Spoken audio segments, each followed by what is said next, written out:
আমি মোহাম্মদ নুরুল হক, প্রবাসী কল্যাণ ও বৈদেশিক কর্মসংস্থান মন্ত্রণালয়ের মাননীয় মন্ত্রীর পক্ষে প্রতিমন্ত্রী মোহাম্মদ নুরুল হক বৈদেশিক কর্মসংস্থান ও অভিবাসী আইন 2013 অধিকতর সংশোধন কল্পে আনিত একটি বিল মহান জাতীয় সংসদে উত্থাপন করা হলো।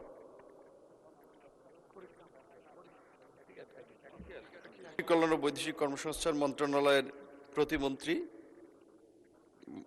বৈদেশিক কর্মসংস্থান ও অভিবাসী আইন 2013 অধিকতর সংশোধন কল্পে আনিত বিলটি মহান জাতীয় বৈদেশিক কর্মসংস্থান ও অভিবাসী সংশোধন বিল 2026 অবিলম্বে বিবেচনা করা হোক।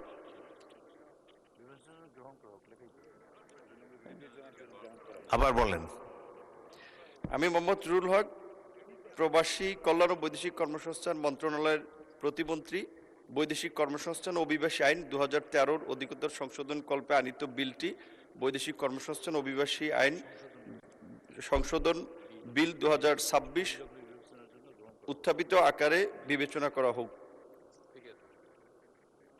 আবার বলেন, অবিলম্বে বিবেচনার জন্য আবার উত্থাপন করুন। হ্যাঁ,